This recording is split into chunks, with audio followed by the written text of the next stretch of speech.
एक ऐसे शख्स आए हैं जिन्होंने एक लंबा इतिहास रचा है अपने कर्मों से। सैयद सलमान साहब, आपका बहुत बहुत स्वागत है। धन्यवाद धन्यवाद।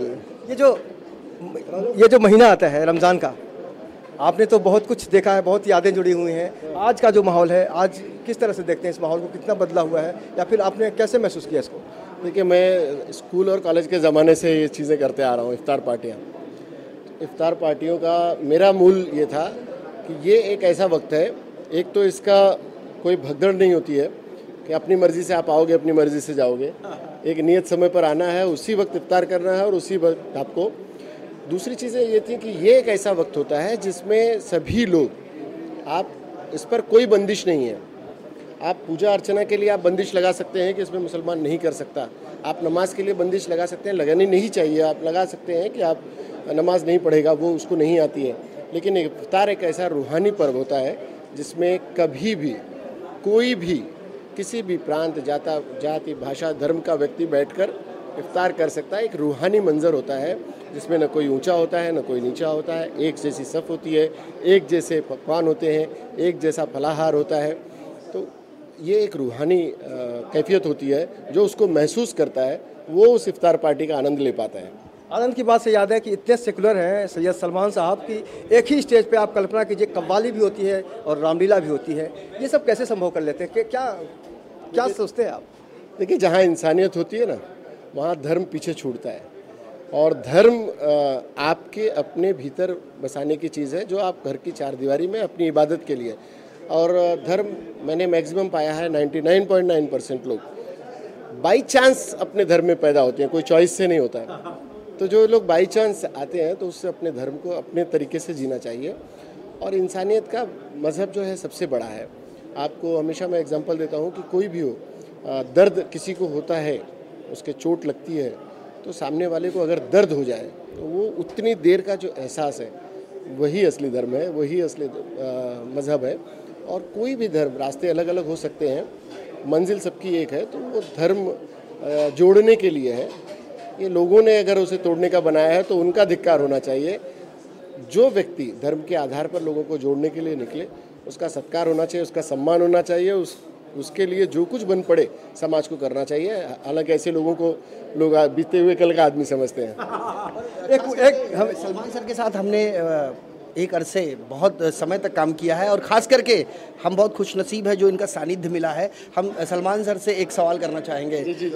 सलमान सर, ऐसी क्या बात है कि हम लोग रोज़ किसी न किसी से मिलते हैं, फिर उससे बिछड़ते हैं, फिर किसी से मिलते हैं, फिर उससे बिछड़ते हैं, लेकिन आपके दौर में मैंने देखा है कि पहला व्यक्ति और अंतिम व्यक्ति वो आपसे लगा ही रहता है।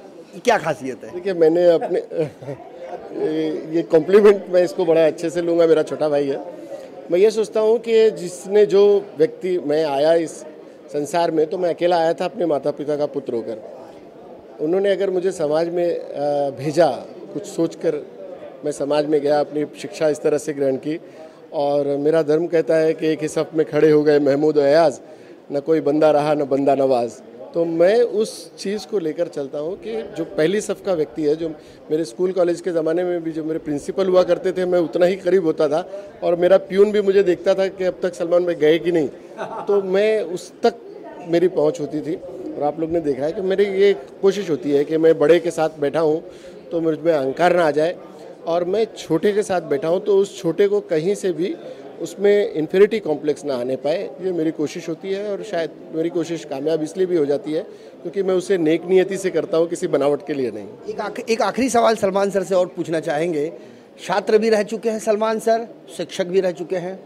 दोनों चीज़ को महसूस किया है काफ़ी करीबी से सलमान सर ने। तो दोनों की चीज़ें हम उनसे जानेंगे कि स्टूडेंट लाइफ कैसी रही सर और शिक्षक जीवन कैसा रहा। मेरे लिए दोनों एक जैसा है। मैं शिक्षक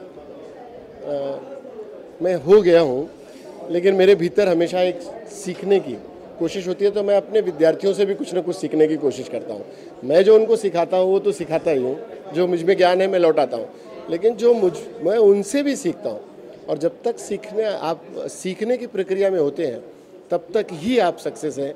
जिस दिन आपको ये अहंकार आ गया कि मुझे सब कुछ आ गया है, उस दिन से आपका पतन शुरू हो जाता है। और आपने कईयों के पतन, मेरे साथ आप गवा रहे हैं, कईयों का पतन आपने देखा है।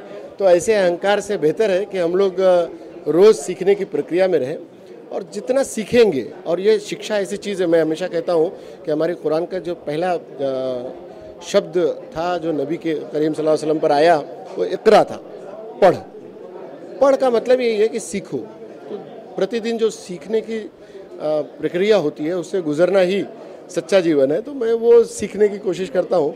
तो छात्र जीवन में अलग आनंद लिया, वो आपने देखा है, और शिक्षक का आनंद लेने के लिए मेरे स्टूडेंट भी हैं, आप लोग ने भी देखा है। तो मैं दोनों आनंद लेता हूँ क्योंकि मैं सर्वाहारी हूँ। एक शेर याद आ गया सैयद सलमान की बातों को सुनकर कि शायद मेरे दिल का किस्सा चेहरे पर ही लिखा हुआ है, शायद मेरे दिल का किस्सा चेहरे पर ही लिखा हुआ है, मैंने जिससे कहा नहीं है वो कहता है सुना हुआ है। बहुत अच्छे शायर भी हैं, बहुत अच्छे साहित्यकार भी हैं और इनके कई रूप हैं, लेकिन सबसे जो पहला रूप है दुनिया के सामने, आपके सामने, वो एक मीडिया कर्मी के रूप में तो ये लोकप्रिय हैं ही। हम बहुत जल्द इनका एक अलग रूप भी आपके सामने लाने की कोशिश करेंगे अगर ये चाहें।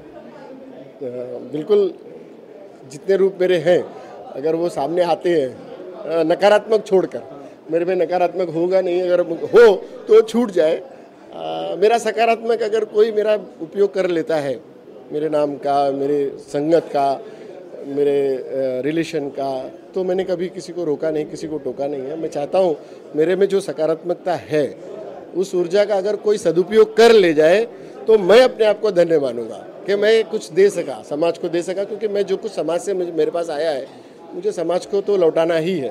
एक शेर आपने जो कहा तो शेर का ये है कि अब ये मंजर न सरेआम दिखाया जाए, तीरों तलवार का मजहब न सिखाया जाए, आग से आग की लपटें नहीं बुझती, ये धुआं प्यार की आग से बुझाया जाए। क्या बात है, बहुत खूब। एक पिक्चर में हमने देखा था कि दो भाई बात करते हैं, तेरे पास क्या है, कोई कहता है मेरे पास घर है, पैसा है, बैंक बैलेंस है, तेरे पास क्या है, तो वो कहता है मेरे पास माँ है। जागीर की जहाँ तक बात होती, प्रॉपर्टी की बात होती तो अक्सर कहते तेरे पास कोई जागीर है क्या, लेकिन मैं आज दावे के साथ आपके सामने कहने जा रहा हूँ कि आज जागीर ही नहीं, हमारे साथ जागीरदार हैं।